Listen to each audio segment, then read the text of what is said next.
வசனங்கள் நமக்கு யாரு 7 வார்த்தைகள் கொடுத்து நம்ம பாக்குறோம். அதுல நம்ம பாத்தீங்கன்னா 7 வார்த்தைகள் அப்படின்னு சொல்றாங்க. 6 கொடுத்துருக்கலாம், 3 கொடுத்துருக்கலாம். 7 வார்த்தைகள் மட்டும் ஆண்டவர் எதுக்கு நம்மளுக்கு வந்து 7 வார்த்தைகள்? கர்த்தருடைய கட்டளைகளை மீறி தெரியாம பாவம் செய்தவராக இருந்தாலும் 7 தரம் தெரிவிக்கிறது. 7 தரம் முன்கூட்டியே எழுதி வச்சிருக்காங்க. திருப்பதிசனமாக 7 தரம் நம்ம தெரியணும் அப்படின்னு சொல்லிட்டு பழுதற்ற ஆட்டுக்குட்டி இயேசு கிறிஸ்தான ஒரு ஆட்டுக்குட்டியாகவும் ஆசாரியர் வந்து அவராகவே ஆசாரியர் ஒரு அபிஷேகம் பண்ணப்பட்ட ஆசாரியமும் அவர் தான். பரிசுத்த இயேசு ரத்தம் தெரிவிக்கப்பட்டவராகவும் அவர் ஆட்டுக்குட்டியாகவும் இருந்து நம்மளுக்கு வந்து அந்த ஒரு இளங்காலை பழுதற்ற இளங்காலையாக ரத்தம் சிந்தி நம்மளுக்கு அந்த ரத்தத்தை 7 வார்த்தைகளா தான் 7 தடவை ரத்தம் தெரிவிக்கிறது 7 வார்த்தைகளா நம்மளுக்கு வந்து தியானம் கொடுப்பார்.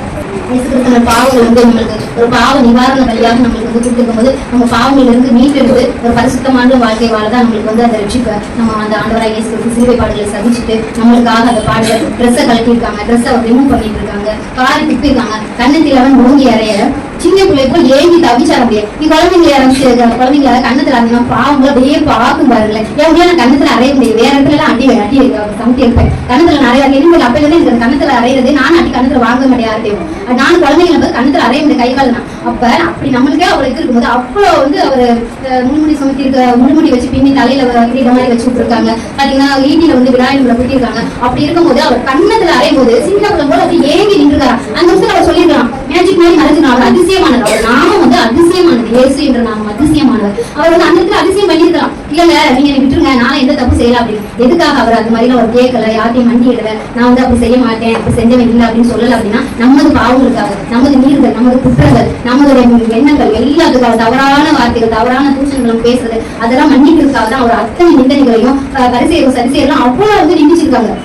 அதெல்லாம் சகிச்சுட்டது வந்து நம்மளுக்காக மட்டும்தான். அப்ப அவர் அந்த பாடல கூட அவர் சகிச்சுட்டாராம். குத்துனது, அவர் ஈட்டில குத்துனது, அடிச்சது, சாட்டையில அடிச்சது எல்லாத்தையுமே சகிச்சுட்டாராம். ஆனா ஒரு இமை பொழுது வந்து பாத்தீங்கன்னா அவர் வந்து முகத்தை வந்து மறைச்சிருக்காரு. அது 9ஆம் மணி நேரம், கரெக்டா 9ஆவது மணி நேரத்துல அந்த வச்சு வந்து பூமி எங்க இருள் உண்டாயிரு. அந்த டைம்ல வந்து பிதாவானவர் கூட மறைக்கப்பட்டதுனாலதான் அவர் வந்து என் தேவனே கைவிட்டே அப்படின்ற மாதிரி அவர் வந்து தூக்கறிட்ட சவுண்டு கொடுத்து அவர் கத்திருக்கிறார்.